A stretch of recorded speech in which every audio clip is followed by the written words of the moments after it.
What's going on, y'all? It's Gabe Bigbee, also known as Big 763. Appreciate Starcrssd Films for having me in the building. Let's get to it.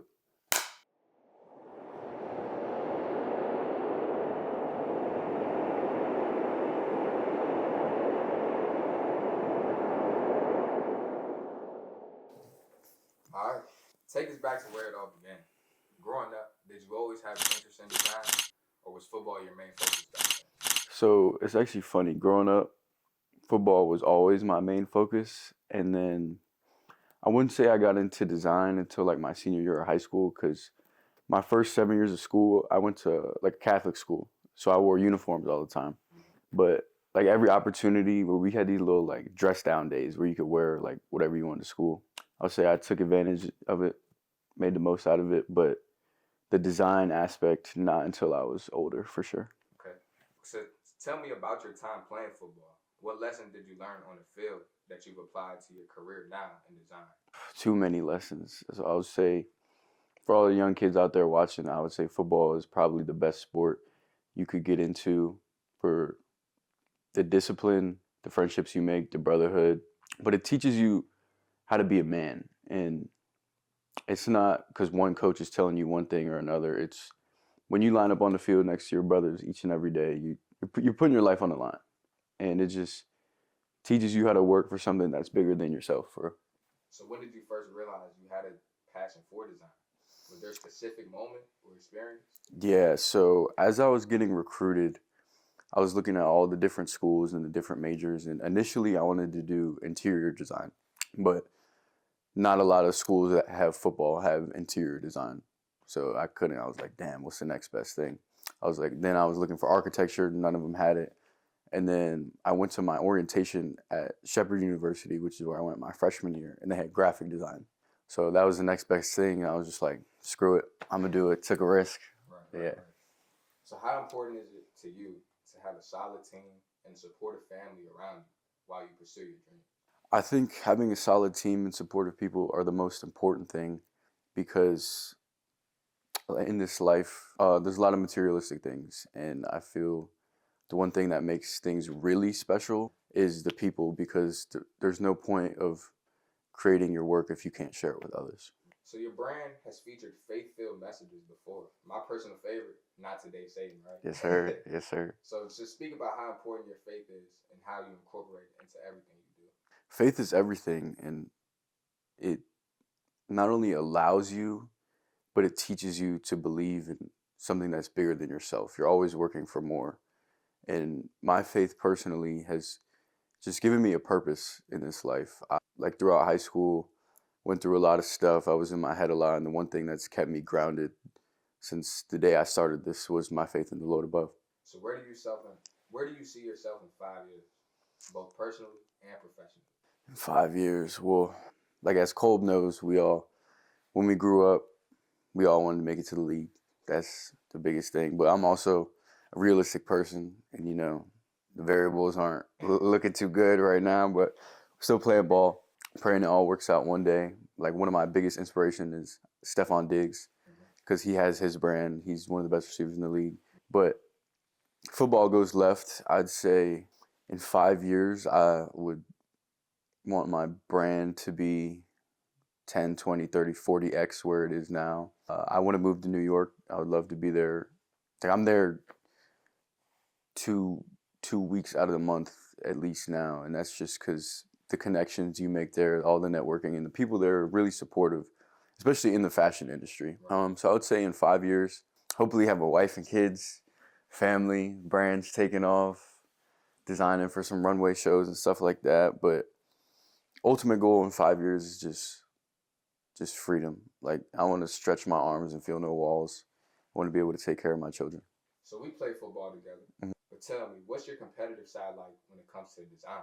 So it's different because like in regards to me, when I'm designing, it's usually just me. And in football, like you have a game plan, you have this person at this position who can take advantage of this person at this position on the other team. When you're attacking a design, it's really just like it starts in your head and it becomes a concept, then an idea, and then you got to execute it. It's kind of like fighting. Like when you're in the ring, I mean, that's kind of crazy to say, but it's all on you. You know what I mean? But with the competitiveness, I'd say, especially in the fashion industry in the world of design, there's a lot of like, I wouldn't say fake love or fake support, but it's kind of it's a free for all. You know what I mean? And you gotta fight for yourself, and really you have to be competitive with yourself. That's the only way that you're gonna make it, because it's really easy to just be satisfied, or hey, I made this design, we put it on this blank, we made this piece, and you can rock out with that if it sells. But if it doesn't, you got to go back to the drawing board, and you just got to keep thinking of ways to create and create and create. So beyond design, what other passions or hobbies do you see yourself pursuing in the future?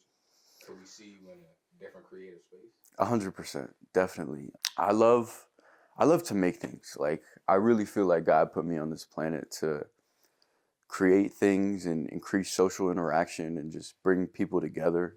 So whether that's me making clothes, like lifestyle products, like I want to make a mug or a cup or a vase, things like that. I want, like, another thing with the creative sense is music. Like, all of my best friends make music, and I'm definitely not a rapper, but they've been getting me in the stew. So it's fun just creating anything for. For sure.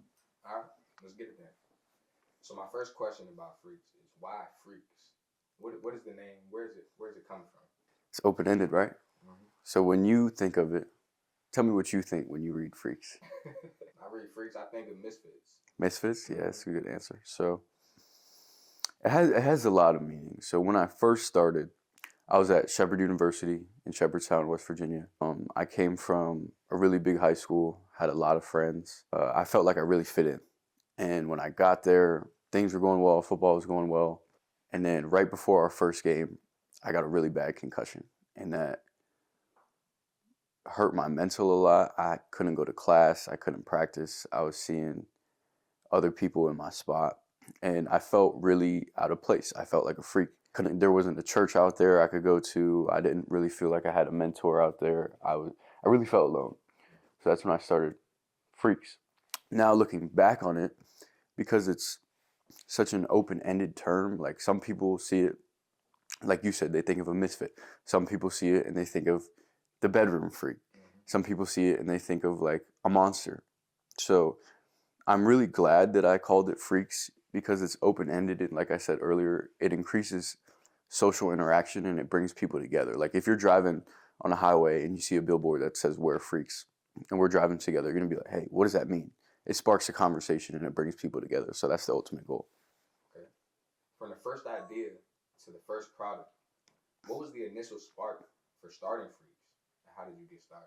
So I've always wanted to make clothes. I just didn't know how. And luckily, later down the line at Shepherd, I came across who's my brother and now my business partner. His name is Derek Adamas. And he wanted to start his brand back then. And I told him I had a little bit of background in the industry and I could help him out. And then for whatever reason, like, his ideas went left, it didn't work out. And then I went in his room one day, I was like, hey, we should start a brand together. We should call it Freaks. And then things just clicked ever since then. Okay. What was the hardest challenge you faced in the early stages of starting Freaks, and how did you overcome it? The hardest challenges in the beginning were definitely just the production aspects of making clothes, because at Shepherd I was a graphic design major, so I knew how to make vectors and mockups and all that stuff. But it was learning how to communicate with like suppliers, like learning pricing, sizing, garment dimensions, and like even to this day, like still learning marketing, because it changes every day. Like, as you know, a lot of people try and start brands. So in the beginning stages, it was just us figuring out how we can separate ourselves from the masses. So you've seen a lot of success with Freaks. So I want you to define success and tell us how you stay grounded. Yeah. So I think success is very subjective. So for one person, they could go to school on a normal day, go to work, do their homework, and that's a very successful, productive day. For me, I'm always in search for more. Like, not that I would say nothing is ever good enough for me, but I know that I can always be better because I'm being pushed by good people around me. Like, I'm the only male in my family that's not a doctor, that doesn't have a PhD. So it's always pushing me to do more and to be better. And what keeps me grounded, I would say the people that I work with, my team, obviously church reminds us all that like this life is temporary and we shouldn't be focused on materialistic things, and just understanding that like Earth is not our forever home. You know what I mean? Yeah, absolutely. So I've noticed a distinct vibe of your brand. How would you describe the aesthetic of Freaks to someone who's never seen it before? So, to someone who's never seen Freaks before, I wouldn't say that there's a specific word that I would use to describe the aesthetic, but everything that I create is a real representation of like myself and how I feel at the time of the piece that's being created, if that makes sense. It's not like we're not trying to convey one specific emotion or feeling. It's just when you wear a Freaks piece, it's just saying that you're being okay with who you are because that's the way that God made you. You know what I mean? Yeah. So we know a lot of people start brands every day. So how do you maintain your unique voice as a designer while scaling and still trying to broadcast to that larger audience? Yeah. So I would say for anyone out there that's watching this that wants to get into the design space, your output is solely based off of your input. And I was told that by my uncle, Alex McGuire. He's the creator of Three Kings Tattoo up in New York City. And basically, you can only create and elaborate on situations that you've been in. You know what I mean? That's like, for a lot of people, they don't understand me because you haven't lived my life. You know what I mean? So I think experiencing things at your own time, doing more and collaborating with people, and just having them shed light on their experiences just ultimately allows you to create more. So what's the process like when you were designing a new collection? Do you start with a feeling, a story, or a specific design element in mind? Yeah, so for me, the design process isn't linear, right? It's not like I go to an art gallery, I see a piece, then I like the colors in the piece or the way or the format, whatever. And then I take that into like Illustrator, do that, then into Photoshop. It's not like that at all. So for me, I'd say we do all of our like collections based off like a timely manner, like spring, summer season, fall, winter type. And then obviously you have to pay attention to trends, just to be smart. Give people if people are really hot on one specific thing, you can go into that category and then freak it. You know what I mean? But I would say if I find something I like what I was saying earlier about your input, I'm constantly trying to learn more about fashion itself. So I would just say, like, and I'm a really picky person with what I like to create, but if I find something that I like and I have an idea, I'll really stick to it, and then I'll create like a baseline for what I like, and then I'll print it out, stare at it for a few days, and then I'll make like 5, 10 iterations, and then once I feel that it's ready, I'll go into the garment production process. But for a design, shoot, I mean, like this design took me 6, 7 months, so it's not linear. It's a roller coaster. So designing isn't all peaches and cream. Can you share a particularly tough moment when you were about to give up, but you pushed through? Yeah, so at Shepherd, after the first semester ended, we did our first drop during the football season, and we sold out. And like football was cool there. I played a lot, I scored, but it wasn't my home, and I knew that. So I told my parents, I was like, hey, let me come home for a semester. I'll work, focus on the brand. But then I would say in the beginning, I wasn't focused on growing my brand the right way. Like I just wanted to blow up. You know what I mean? I didn't, not that I didn't care about the little details, but I didn't find the love for them at that specific time. And when I came back, we kind of hit a stagnant phase in between our first and second drop of just figuring out exactly what we wanted. And at the same time, I started fighting. I was boxing, and I was seeing success in that quick, just because when you play football, it all translates. So I would say I almost gave up when I started fighting, but it just taught me to be resilient, and I stuck it out, and I'm super glad that I did. You built something from the ground up. Looking back, what's one piece of advice you would give your younger self when you first started Freaks? Be smarter with your money. Like when you have your first drop and you see that first little bit of coin, you're like, damn, like you're looking at a couple $1,000s, like I've never seen this kind of money like in my hands before. You say, hey, I could go buy this, I could go do that. But what a lot of people don't realize is it's not cheap to have a brand. Like, for example, if I want to order 3 samples, it's like $100 a sample. I got to pay for shipping. Shipping takes anywhere from a week to a month. And you got to pay for marketing. And you got to go do your photo shoot. You got to pay models if you want some good work. Then you got to ship out your orders. You got to buy a label printer. You got to go to the post office. Like, just learn the financial aspect sooner rather than later because every penny counts. Every penny counts. So what's next for Freaks? Are there any new ventures or collaborations that you are particularly excited about? Yes, there's a lot that I'm very excited about. So we just had our first pop-up in New York City in collaboration with East Coast Fits, and it was a huge success. My brother Derek, who I was telling you about, he did an IRL stream on Twitch, and it boosted all of our traffic to the booth.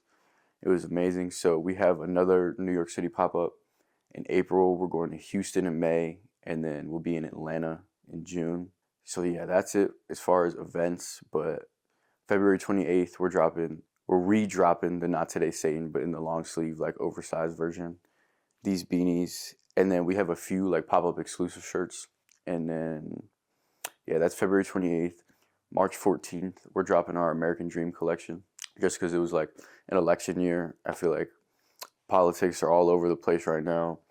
Country's still a little bit divided, but no matter how divided the country gets, each person that lives here has their own version of the American Dream. And then yeah, so we'll be dropping some denim in that collection, a denim jacket, and then after that, I have a huge project that I'm working up. Shout out my boy Jaden Hill over at NAR Gallery. We're working on these backpacks right now. Like that bag right there is the base version. But yeah, definitely some freak shit on the way for sure. All right, now I want you to break down that garment. So, like I said, this piece took forever and ever to design. So these are all individual images put into one big blob, if that makes sense. Because like, you know how like Colb, you know when you first start a brand and you just want to put like one graphic on a t-shirt and then put your name and like from the beginning, but like I wanted to do some freak shit. I wanted to spice it up. So on the outside, we just got like I have like this kind of style of tattoos. I don't even know. I call it like vines, if that makes sense. So just some vines on the outside. Obviously, like my faith is portrayed here. Got the freaks with an orchid. This is my mom's favorite flower. Yeah, so just different overall pieces. I kind of wanted it to make like it's like based off like patchwork graffiti, if you've ever seen that. And then yeah, it's just a whole bunch of images that represent everything I believe in. Obviously, like you have the prayer hands, you have another cross, you have the heart with the wings on it, and it's just like resembling and portraying my faith in a way that's not only like not acceptable to the general public, but something that people would enjoy wearing, if that makes sense. So, got a few questions. We'll try and run through them, right? I just want a rapid response. Rapid response? Yep. I got you. All right, so what's your go-to feel-good song? Songs for Women by Frank Ocean. If you weren't designing clothes, what would you be doing? Playing football, full-time. Start, bench, cut. Mike Amiri, Virgil Abloh, and Rick Owens. Mike Amiri getting cut, Rick's getting benched, and I'm starting Virgil. Okay. Long live Virgil. Who is your biggest inspiration when it comes to fashion? The mirror, myself. Favorite way to get around a creative block? Change your input. Go travel. Go see something.